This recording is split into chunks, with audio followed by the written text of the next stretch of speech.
If you can think and speak and write, you are absolutely deadly. Nothing can get in your way. Jordon B. Peterson, one of the world's leading psychologists and the best-selling author of 12 Rules for Life. But first, let's answer the question, why is critical thinking important? Because thinking makes you act effectively in the world. Peterson said in one of his lectures, thinking makes you win the battles you undertake. And those could be battles for good things. The essence of Peterson's argument is that without thinking, we wander around the world rudderlessly. The best thing you can do is teach people to write, because there's no difference between that and thinking. And one of the things that just blows me away about universities is that no one ever tells students why they should write something. It's like, well, you have to do this assignment. Well, why are you writing? Well, you need the grade. It's like, no, you need to learn to think. So in defining our terms, critical thinking means thinking effectively for our purposes. Therefore, we define critical thinking simply as thinking. So what is the effective way to teach thinking? The best way to teach people critical thinking is to teach them to write. Jordon Peterson said, if you can think and speak and write, Peterson continued, you are absolutely deadly. Nothing can get in your way. That is why you learn to write. Because thinking makes you act effectively in the world. Thinking makes you win the battles you undertake, and those could be battles for good things. If you can think and speak and write, you are absolutely deadly. Nothing can get in your way. So that's why you learn to write. It's like, and I can't believe that people aren't just told that. It's like, it's the most powerful weapon you can possibly provide someone with. And I mean, I know lots of people who've been staggeringly successful and watched them throughout my life. I mean, those people, you don't want to have an argument with them. They'll just slash you into pieces. And not in a malevolent way. It's like, if you're going to make your point and they're going to make their point, you better have your points organized, because otherwise you are going to look like and be an absolute idiot. You are not going to get anywhere.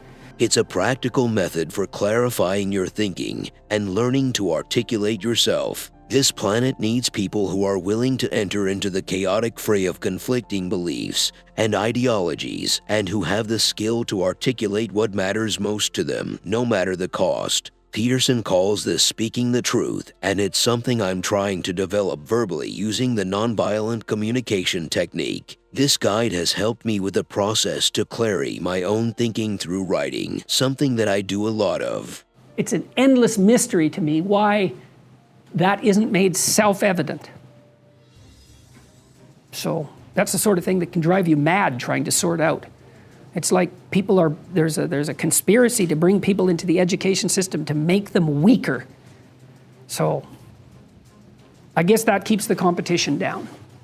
And make a presentation. If you can speak to people, if you can lay out a proposal, God, people give you money, they give you opportunities, you have influence. That's what you're at university for. And so that's what you do. Is you're in English, right? In languages anyways. It's like, yeah, teach people to be articulate, because that's the most dangerous thing you can possibly be. So, and that's motivating if people know that. It's like, well, why are you learning to write? Because here's your sword, here's your M16, right? Here's your bulletproof vest. Like, you learn how to use them. Maybe that's one way of thinking about it. If your students are stupid, they're not going to challenge you. If you're going to speak about something, you need to know a lot about it. You need to know 3 or 4 times as much as you're going to speak about at minimum. So first of all, you have to do your background research. You have to have multiple stories at hand that you can use to illustrate your point. And you have to have a point. You have to organize what you're talking about around a problem. So before I go on stage to speak on my tour, I always sit for half an hour, some of which involves usually about 5 minutes of anxiety. And I think, okay, there's a problem I'm trying to address tonight, a central problem or a theme. What is it? It might be courage, it might be responsibility, it might be meaning. I think, and that serves as an organizing principle. So that would be the point. And then basically I organize, say, a dozen stories around that, and I can kind of arrange them in it as a journey. And it's a journey that circles the main point. Yeah, don't be afraid of new arenas. You can get a book, you can learn something, and experiment with your hands, and just make it happen. Find a way or make a way to get something done. But I think people can choose to be not ordinary. You know, they can choose to not necessarily conform to the conventions that were taught to them by their parents. So yes, I think it's possible for ordinary people to choose to be extraordinary. And so I'm trying to explore it, to say what I think about courage, let's say, but to take what I'm thinking farther than I've taken it already. And so that I can plot out, you know, little 5-minute stories that I have that are associated with courage. And then I can talk to the audience. And I would say, talk about what you know. Use your personal experience, because that's something that you're actually a master of. You can bring in other material, but it has to be tied to the real world through your own experience. Otherwise, it's not real.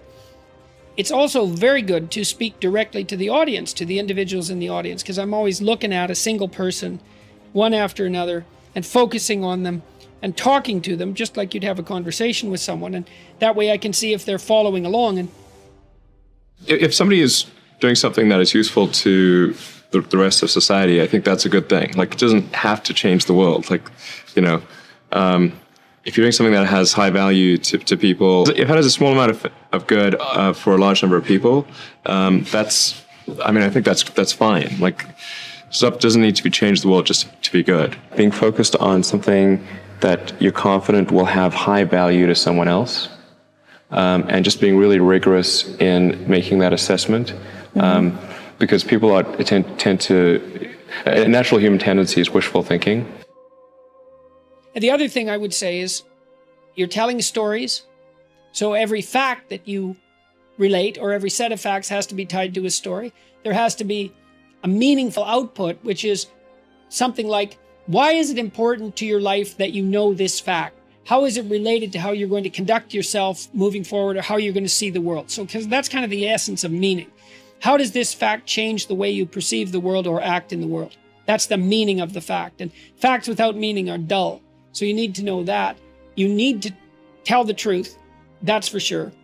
And I mean, for me, my talks are really, they're an attempt to explore a set of ideas in the most truthful way that I can manage. And that's also an adventure, because letting yourself speak freely about a topic, you don't always know where it's going to go. And so, but that also hooks in the audience, because they're along for the ride, right? And there's a risk. The risk is you might forget where you are, you might lose the thread, you might say something you regret, you might get confused.